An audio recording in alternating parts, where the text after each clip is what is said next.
제가 이것에 관해 말할 때 죽이겠다는 협박을 몇 번 받았어요. 폭탄 테러 협박도요. 많은 협작꾼이나 비방꾼들은 그저 문제가 있다는 둥, 유익을 위해 한다는 둥 말들 하지만 이 모든 것들은 상관없어요. 제가 간증을 통해 단 한 영혼이라도 그들을 거기 가지 않게 구할 수 있다면 그건 가치 있는 일이죠. 그러다 죽으면 어떡하냐고요? 그것도 가치 있는 일입니다. 이것은 지금부터 8년 전인 2000년 1월 1일 일어난 일입니다. 저는 전날 침대로가 잠이 들었고 아내는 제 옆에 있었습니다. 한순간 잠이 깨었는데 의식이 있었고 제 모든 감각들도 온전했습니다. 제 두뇌와 모든 것들이 완전한 의식이 있었어요. 그런데 제가 놀랐던 점은 제가 있어야 되는 제 방 안에 있지 않았다는 거예요. 저는 아주 이상한 장소에 있었어요. 그 같은 장소가 있다는 것이 설명하기 힘드네요. 저는 당황스러워하고 있었죠. 여기가 어디지? 이게 뭐지? 제 말은 제가 의식이 있었다는 거예요. 그건 꿈이 아니었어요. 환상도 아니고. 그러나 저예요. 신체적으로도 그렇고 저였어요. 저는 무슨 옷을 입었는지 모르겠어요. 자세한 것들은 잊어버렸어요. 왜냐하면 트라우마 때문인데 저는 충격을 받았기 때문입니다. 뒤에서 음성이 들렸는데 목을 돌릴 수가 없었어요. 오른쪽, 왼쪽, 뒤에서 소리가 났는데 제가 매일 교제하던 그 음성이었습니다. 제가 매일 성경을 읽으면서 듣던 제가 아는 분, 바로 제 주인이신 예수 그리스도였습니다. 그분께서 말씀하셨어요. 너는 나의 뜻으로 여기에 왔노라. 가라, 앞으로 나아가라. 내가 너를 인도할 것이고 내게 보여주리라. 이것은 사람들에게 말하기 위함이라. 그냥 계속 걸으라. 길이 아주 길었습니다. 정말 긴 모양의 길이었어요. 공기에 아주 꽉 차 있는 뭔가가 있었고 바람도 불지 않았어요. 뭔가 묵직했는데 그 냄새 그 자체로 죽을 것 같았어요. 문자 그대로요. 그걸 이 삶에서 맞는다면 죽을 겁니다. 그러나 저는 선하신 도움을 받고 있다는 것을 알고 있어서 계속 걸었습니다. 저는 말씀드렸어요. 이게 무엇입니까? 당신께서 제게 보여주시고자 하시나 절 여기서 나가게 해주세요. 느끼거든요. 당신은 모든 것을 느낍니다. 당신의 피부 감촉을 느끼고 모든 것을 느낍니다. 그리고 나서 결국 저는 그분께서 저를 이끄신 어떤 장소에 도착했습니다. 아주 넓은 세트장이었어요. 거대하고 넓은 세트장인데 전혀 세트장 같지 않았어요. 그런 건 본 적이 없었어요. 그게 뭐든지 간에 제가 여기서 말하는 건 우리가 이 땅에서 살면서 그런 비슷한 것도 본 적이 없을 거라는 거예요. 그건 정말 넓은 곳이었는데 그 위쪽에 초자연적인 글씨가 있었어요. 그것을 읽을 수 있는 것조차 놀라웠습니다. 왜냐하면 그건 너무 멀었고 너무 넓고 높이가 대단했으니까요. 그건 문이었습니다. 그 글씨는 하나님께서 제 눈을 만져주셔서 해석할 수 있었습니다. 사망과 고통의 계곡 같은 말이 쓰여 있었어요. 그런 내용이었어요. 제 뒤에서 나는 음성이 문을 열라고 하셨습니다. 저는 문이 너무 녹슬어서 열다가 손을 다칠까봐 무섭다고 말했어요. 그것은 영이 아니었으니까요. 제 말은 영적인 경험이 아니라는 말이에요. 그것은 거의 육신의 경험이었습니다. 환상도 거의 아니고 육신의 경험 그 이상이었습니다. 저는 그렇게 생긴 문을 건드려서 손을 다치게 하고 싶지 않았어요. 그러나 제가 그 문을 열기 전에 저절로 열렸습니다. 그리고 그 문이 열렸을 때 제 마음은 찢어졌습니다. 저는 들었는데 저는 들었습니다. 사람들이요. 사람들의 목소리요.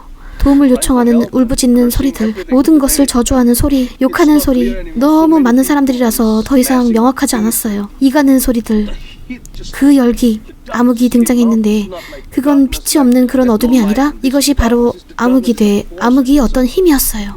이것은 실제였어요. 이것은 공기에 있는 하나님의 진노하심 같은 느낌이었습니다. 저는 문을 열었고 그 세트장 옆에서 그 광경을 볼 수 있었어요. 전 정확히 제가 어디에 있는지 알고 있었습니다. 저는 요한계시록에 쓰인 예수 그리스도의 흰 보좌 심판이 있을 그 심판날까지 죽은 사람들을 두는 곳에 있었습니다.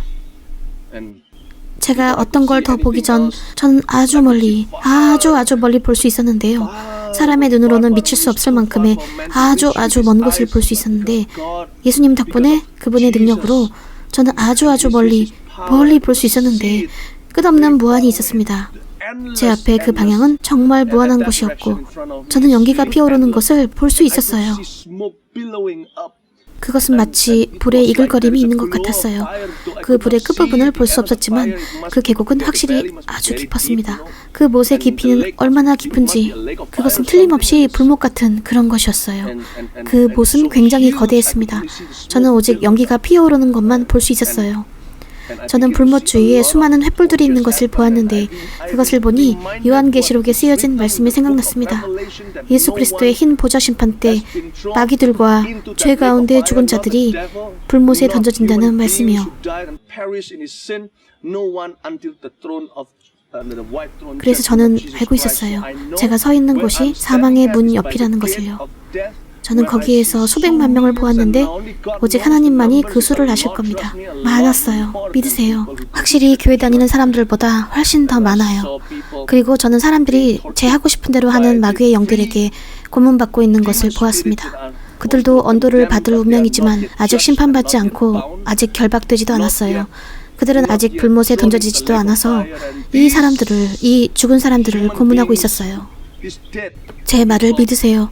그들은 전혀 죽지 않았어요. 그들은 살아있었고 그들이 생각했던 그 이상으로 살아있었어요. 그들은 그 마귀의 영들에게 밤낮으로 고문당합니다. 그들은 그 마귀의 영들에게 밤낮으로 고문당하고 있어요. 그들은 살아있을 때 그들의 죄로 마귀를 삼켰습니다. 이것은 대가를 치르는 시간입니다. 이것은 심판이 아니라 그냥 대가를 치르는 시간입니다. 이 마귀의 영들은 그들을 영원히 소유하고 이 마귀들이 고문을 시연합니다.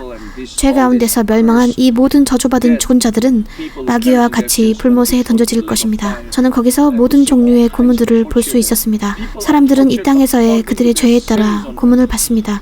이것은 하나님의 심판이 아니기 때문에 하나님의 심판은 공평하시잖아요. 그런데 이것은 마귀의 놀이터 같은 거죠. 여러분도 아시듯이 예수님께서는 눈 한쪽이 범죄하면 도려내버리고 눈 한쪽만 갖고 천국에 들어가는 것이 낫다고 하셨잖아요. 양눈을 가진 채 지옥에 가느니 외눈박이로 천국에 들어가는 것이 낫기 때문이에요. 무슨 일이 벌어지는지 알고 계십니까? 당신은 두 눈이 있어도 그 고문의 방에서 당신의 눈알이 장난감이 되는 것을 볼 것입니다. 그 방이 그렇게 작은 방도 아니에요. 그렇게 작은 방이 아닙니다.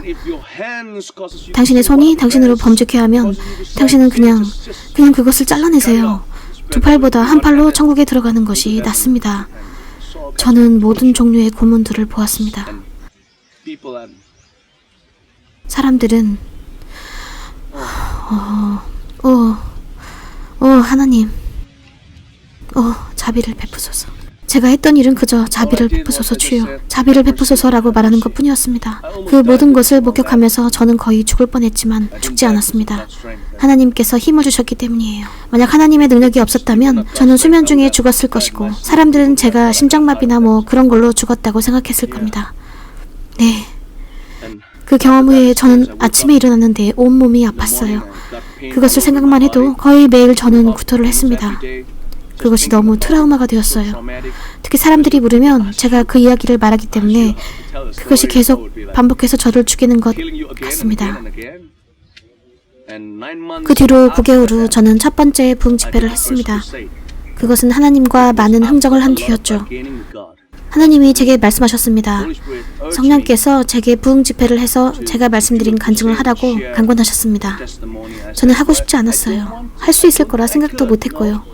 두 번째는 사람들이 저를 미쳤다고 생각하게 만들고 싶지 않았어요. 그들은 저를 가짜 선지자라 하고 신학적으로 문제가 있는 설교자라고 했지요.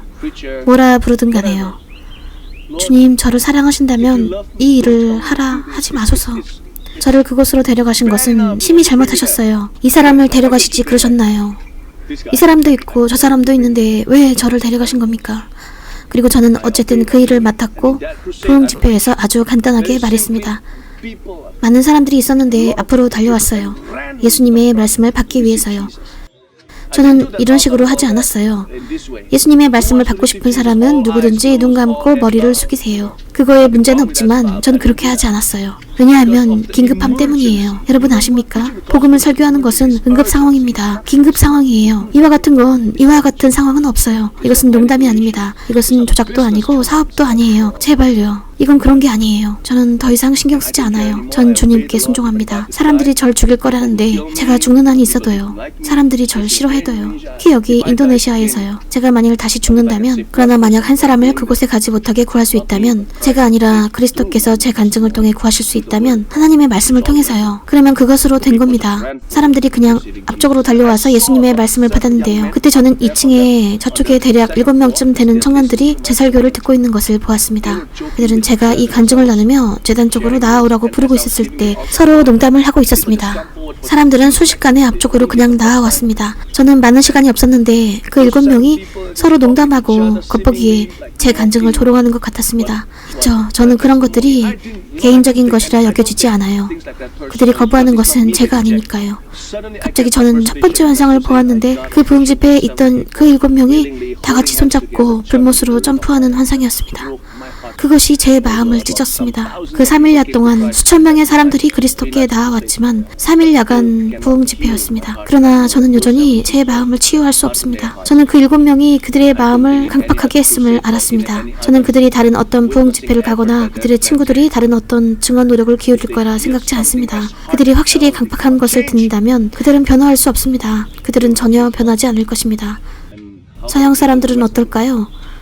지옥이 판타지인가요? 지옥은 지옥입니다. 지옥은 그저 관용어가 되었네요. Go to hell. 지옥에나 가버려. 당신이 무슨 말을 하고 있는지 아십니까? 지옥은 그냥 이야기가 되었어요. 있죠? 실제가 아니라고요. 꾸며냈다고요. 무엇을 믿어야 할지는 우리 모두에게 달려있는 것입니다만 저는 항상 이런 믿음이 있습니다. 이것을 나눌게요. 믿거나 말거나 제 손은 무죄합니다. 사람들이 믿든 안 믿든 그것은 제가 통제하지 못합니다. 제 손이 깨끗하기만 하면 저는 무죄하다는 것을 알고 있습니다. 제 손은 당신의 피에 무죄합니다. 당신은 자신의 선택을 한 것이고 저는 제 역할을 했습니다. 저는 알게 되었습니다. 우리는 죄를 가벼이 여겨서는 안 된다는 것을요. 우리는 우리의 행동에 따라서 심판을 받아야 합니다. 그리고 예수 그리스도께서 오셔서 죽으셨습니다. 오셔서 죽으셨어요. 끔찍한 죽음이었습니다. 모든 인간들이 겪기에 끔찍한 것이 죽음 안에 있었기에 위로부터 그러한 사랑을 보내셔서 그 끔찍하고도 황당무계할 만큼 모욕적인 죽음을 예수 그리스도께서 십자가에서 이루셨습니다. 우리는 쉽사리 그러한 것들을 어겨서는 안 되며 죄를 쉽게 여겨서도 안 됩니다.